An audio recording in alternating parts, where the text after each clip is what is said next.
ഞാൻ പറയട്ടെ സഹോദരങ്ങളെ,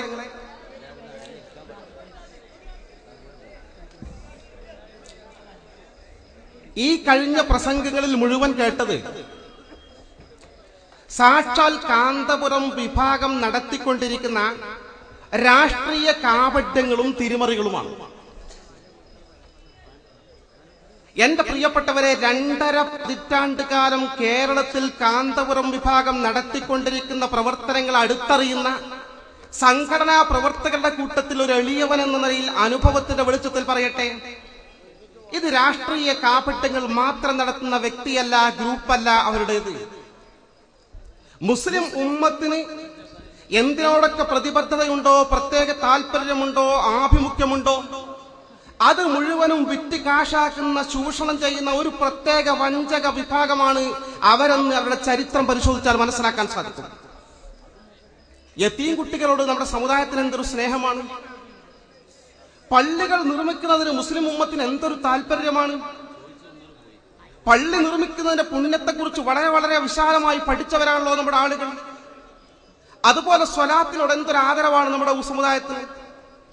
അതുപോലെ ആദരവായ അഷ്റഫുൽ ഖൽഖ് മുഹമ്മദ് മുസ്തഫ സ്വല്ലല്ലാഹു അലൈഹി വസല്ലം തങ്ങളുടെ തന്റെ ശരീരത്തിന്റെ ഒരു ഭാഗമായി ദുനിയാവിൽ നമുക്ക് കാണാൻ കഴിയുന്ന ഒരേ ഒരു വിഷയമാണ് തങ്ങളുടെ മുടി. ആ മുടി പോലും വ്യാജമായി കാരന്തൂർ മർക്കസിലുണ്ടെന്ന് തെറ്റായി പ്രചരിപ്പിച്ച് ആദരവായ അഷ്റഫുൽ ഖൽഖ് മുഹമ്മദ് മുസ്തഫ സ്വല്ലല്ലാഹു അലൈഹി വസല്ലം തങ്ങളുടെ പേരിലും പച്ച കള്ളം പറയുന്ന ഈ വിഭാഗം, നിങ്ങൾ ഓർക്കണം, അല്ലാഹുവിന്റെ ഹബീബ് പറഞ്ഞു, മൻ കദബ അലയ്യ മുതഅമ്മിദൻ ഫൽയതബവ്വ മഖഅദഹു മിനന്നാർ. എന്റെ പേരിൽ ആരെങ്കിലും ഒരു കള്ളം പറഞ്ഞാൽ അത് തങ്ങളുടെ പേരിൽ ഏത് വിഷയത്തിലായിരുന്നാലും സാക്ഷാൽ കാന്തപുരം വിഭാഗം എന്താണ് ഇന്ന് കാരന്തൂരിൽ പ്രവാചക തിരുമേനിയുടെ മുടിയുണ്ടെന്ന് പറഞ്ഞുകൊണ്ട് പ്രചരിപ്പിക്കുന്നതിന്റെ അർത്ഥം? അതിന്റെ നിജസ്ഥിതി എന്താണ്? ഞാൻ വളരെ കൃത്യമായി പറയട്ടെ, കാന്തപുരത്തെ അടുത്തറിയുന്ന ഒരാളെന്ന നിലയിൽ അദ്ദേഹം ഈ വിഷയത്തിൽ സത്യം പറയാൻ ഒരു സാധ്യതയുമില്ല എന്ന്, 1% പോലും സത്യത്തിന് സാധ്യതയില്ലെന്ന് ഉറച്ചു വിശ്വസിച്ച കൂട്ടത്തിലായിരുന്നു ഞാൻ.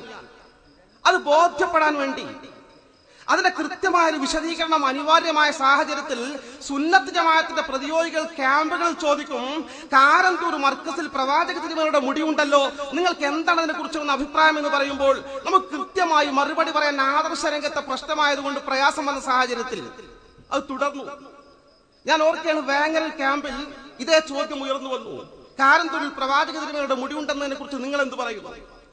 ഞാൻ മറുപടി പറയാൻ ഇങ്ങനെ വിഷമിക്കുന്ന സാഹചര്യത്തിൽ സ്റ്റേജിലുണ്ടായിരുന്ന മുസ്തഫൽ ഫൈസി എഴുന്നേറ്റ് പറഞ്ഞു, അത് കാന്തപുരത്തിന്റെ മുടിയായിരിക്കും. ഞാൻ അദ്ദേഹത്തിന് നമ്മളെക്കാളും കാന്തപുരത്തിന് കൂടുതൽ അറിയാം. ഇതിന്റെ കൃത്യസ്ഥിതി അറിയാൻ വേണ്ടി ടെലഫോണിൽ ഞാൻ ഇന്നയാളാണെന്ന് പറഞ്ഞുകൊണ്ട് കോഴിക്കോട് SKSSന്റെ സംസ്ഥാന ഓഫീസിൽ നിന്ന് കാന്തപുരത്ത് വിളിച്ചന്വേഷിച്ചു. ആദർശ രംഗത്തെ പ്രശ്നമായതുകൊണ്ട് ഇതിന്റെ നിജസ്ഥിതി മനസ്സിലാക്കാൻ കാന്തപുരത്തിന് കിട്ടിയാൽ കുഴപ്പമില്ല. അവർ ഓഫീസിൽ പറഞ്ഞു, ഇവിടെ കാന്തപുരം സ്ഥലത്തില്ല, ജനറൽ മാനേജർ അദ്ദേഹത്തിന്റെ മരുമകൻ സി മുഹമ്മദ് ഫൈസിന്റെ അദ്ദേഹത്തിന് ടെലിഫോൺ കൊടുക്കാം. അദ്ദേഹം ടെലിഫോൺ വാങ്ങി. ഞാൻ വിഷയം പറഞ്ഞു, ആദർശ രംഗത്ത് വലിയ പ്രശ്നമുണ്ട്. കാരണം ലോകത്ത് പ്രവാചക തിരുമേനി സ്വല്ലല്ലാഹു അലൈഹി വസല്ലം മുടി എവിടെയൊക്കെ ഉണ്ട് എന്ന് ലോകത്ത് അറിയപ്പെട്ടതാണ്. ഒന്ന് വെല്ലൂരിലുണ്ട്, ഒന്ന് കശ്മീർ ഹസരത്ത് ബാൽ മസ്ജിദിലുണ്ട്, സുഡാനിലുണ്ട്. അതിനൊക്കെ കൃത്യമായി പരമ്പരകളുണ്ട്, സിൽസിലകളുണ്ട്. ഇവിടെ കാരന്തൂരിൽ എവിടെ നിന്ന് മുടി വന്നു? ഇത് കൃത്യമായി അറിയപ്പെടേണ്ട വിഷയമല്ലേ? ചോദിക്കുന്നുണ്ട്. ആദർശ രംഗത്ത് നമുക്ക് മറുപടി പറയാനുള്ളത് കൊണ്ട് അതിനെക്കുറിച്ച് വിശദീകരണം തരണം. മരുമകൻ പറഞ്ഞു, അത് ഉസ്താദ് വരട്ടെ, ഉസ്താദ് 4 ദിവസം കഴിഞ്ഞാൽ വരും, ഉസ്താദിനോട് നേരിട്ട് ചോദിച്ചോളൂ. ഞാൻ പറഞ്ഞു, നിങ്ങൾ ഇതിന്റെ മാനേജർ അല്ലേ, ജസ്റ്റ് ഒരു വിശദീകരണം തന്നുള്ള താൽക്കാലികമായിട്ട്. അദ്ദേഹം പറഞ്ഞു, അത് കാന്തപുരത്തിന് ബോംബെന്നോ ഗുജറാത്തിനോ എവിടെന്നോ കിട്ടിയതാണ്, എനിക്ക് അതിനെ കുറിച്ച് അല്ലെങ്കിൽ മൂപ്പരോടെ നേരിൽ ചോദിച്ചോളി. അപ്പൊ സാക്ഷാൽ മരുമകൻ ജനറൽ മാനേജർ സി മുഹമ്മദ് ഫൈസിക്ക് ആ മുടിയിൽ വിശ്വാസമാണ്. എനിക്ക് അപ്പൊ തന്നെ മനസ്സിലായി. 4 ദിവസം കഴിഞ്ഞു കോഴിക്കോട് നാഷണൽ ദഅവ കോൺഫറൻസ് നടക്കുകയാണ്. പ്രവർത്തകരുടെ അഭിപ്രായം അനുസരിച്ച് പരസ്യമായി സ്റ്റേറ്റ് ഓഫീസിൽ വിളിച്ചു കാന്തപുരത്തിനെ. ഈ വിഷയം പറഞ്ഞ് പരിചയപ്പെടുത്തിയപ്പോൾ കാന്തപുരത്തിന് ടെലിഫോൺ കൊടുത്തു. കാന്തപുരത്തോട് വിഷയത്തെക്കുറിച്ച് പറഞ്ഞു, പ്രവാചക തിരുമേനിയുടെ മുടി ചുരുക്കി പറയട്ടെ, എവിടെ നിന്ന് കിട്ടി? ജസ്റ്റ് അതിന്റെ ഒരു വിശദീകരണം തന്നാൽ കുഴപ്പമില്ലായിരുന്നു.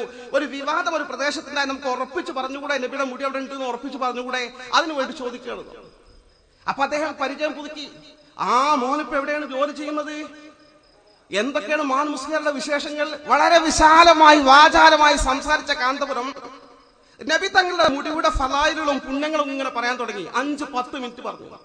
ഞാൻ ചോദിച്ചു, ഉസ്താദെ നിങ്ങളോട് ചോദിച്ചത് അത് എവിടുന്ന് കിട്ടി, അതിന്റെ കൃത്യമായ ഒരു പരമ്പര, ഒരു സിൽസില ഒന്ന് പറയാൻ പറ്റുമോ എന്നുള്ളതാണ്. ആ സിൽസില ഒന്ന് കാണിച്ചു തന്നാലും മതി, നമുക്ക് ആ സനത് കാണിച്ചു തന്നാൽ പ്രതികൾക്ക് മുമ്പിൽ ഒരു കാണിച്ചു കൊടുക്കാലോ. അതെങ്ങനെ മോനെ, സനദിലെ ആൾക്കാരൊക്കെ മരിച്ചുപോയില്ലേ, അവരെങ്ങനെ കാണിച്ചു കൊടുക്കുക എന്ന് പറഞ്ഞു. അയാളുടെ സ്ഥിരം അടവ. ഞാൻ പറഞ്ഞു, ഉസ്താദെ പറഞ്ഞത് ആ സനദിലെ ആൾക്കാരെ കാണിച്ചു കൊടുക്കുന്നല്ല, അതിന്റെ ഫോട്ടോ കോപ്പി ആ പരമ്പര തന്നാൽ കാണിച്ചു തന്നാൽ കുഴപ്പമില്ല എന്ന് പറഞ്ഞത്. ആള് പറഞ്ഞു, അങ്ങനെ പ്രശ്നം നമുക്ക് കാണിച്ചു കൊടുക്കാതെ മോനെ, വിവാദം ഉണ്ടെങ്കിൽ വരട്ടെ. അങ്ങനെ നല്ല നിലക്ക് സംസാരിച്ച് ടെലിഫോൺ ചെയ്ത കാന്തപുരം ഫോൺ വെച്ചിട്ട് 10 മിനിറ്റ് കഴിഞ്ഞ് വീണ്ടും തിരിച്ചെന്നെ വിളിച്ചു. കോഴിക്കോട് ഓഫീസിൽ വിളിച്ചിട്ട് എന്നെ ആവശ്യപ്പെട്ടു. ഫോണ് വാങ്ങി. അദ്ദേഹം പറഞ്ഞു, മോനെ പിന്നെ മുജാഹിദ് ജമാഅത്ത് ഈ പ്രശ്നത്തിൽ വിവാദം ഉണ്ടാക്കി അതിന്റെ സനത് ആവശ്യപ്പെട്ടുകൊണ്ട് മോൻ അവരോട് കൂട്ടിക്കൊണ്ടുവരണ്ട. കാരണം അവരെ കൂട്ടിക്കൊണ്ടുവന്നിട്ട് കാര്യമില്ല, അവരൊന്നും എത്ര സത്യം പറഞ്ഞാലും മനസ്സിലാക്കാത്ത വിഭാഗമാണ്. പിന്നെ ഇതിന്റെ സനതൊന്നും ആവശ്യപ്പെടേണ്ട ആ വിഷയമല്ല, അതൊരു തബറുക്കിന്റെ വിഷയമല്ലേ.